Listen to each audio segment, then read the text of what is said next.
So இப்போ start up கம்பெனில இருந்து எம்எஸ்எம்இ கம்பெனிஸ் ஒரு 500 கோடி டர்ன் ஓவர் பண்ற வரைக்கும் இருக்கிற கம்பெனிஸ்லாம் காமனா பண்ற ஒரே ஒரு மிஸ்டேக் என்னன்னா, அவங்க பிசினஸ்ல கேஷ் ஃப்ளோ ஆயிட்டு இருக்கும் இல்லைங்க, அந்த கேஷ் ஃப்ளோவை எடுத்து பர்சனலுக்கு யூஸ் பண்ணிடுவாங்க. ஒரு சின்ன கம்பெனியா இருந்தாங்கன்னா பர்சனல் கார் வாங்கிக்கிறது, இல்ல ஒரு ஃபாரின் ட்ரிப் போறது, அந்த மாதிரி பண்ணிக்கிறாங்க. கொஞ்சம் ஓரளவுக்கு ஒரு 5 crores 10 crores 100 crores அப்படி டர்ன் ஓவர் பண்றவங்க என்ன பண்றாங்கன்னா, எடுத்து ஒரு வீடு கட்டிடுவாங்க. அவங்களுக்கு கட்டிப்பாங்க. அதுக்கப்புறம் அவங்க பையனுக்கு கட்டி கொடுக்கறது, பொண்ணுக்கு கட்டி கொடுக்கறது.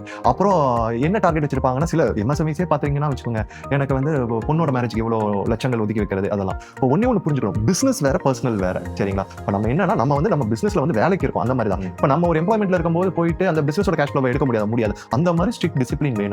அப்போ மட்டும் தான் நீங்க சர்வே ஆக முடியும். ஏன்னா இப்போ ஒரு 50 லட்ச ரூபா நீங்க எடுத்துட்டீங்கன்னா என்டையர் கேஷ் ஃப்ளோ அஃபெக்ட் ஆயிரும். அதுக்கு என்ன பண்ணுவீங்க, நாளைக்கு லோனுக்கு போவீங்க, கடன் வாங்குவீங்க. ஆமா, இப்போ இவர் சொன்னார் இல்லைங்க, ப்ராஃபிட்ல இருந்தா கட்டணும். நாளைக்கு அந்த ப்ராஃபிட் வராத பட்சத்துல என்ன பண்ணுவோம், நம்ம அதுக்கப்புறம் வந்து திரும்ப கடன் வாங்குவோம். கடனுக்கு கடன் சொல்லிட்டு அது வந்து ஒரு என்டையர் பிசினஸே டெஸ்ட்ராய் ஆகிற அளவுக்கு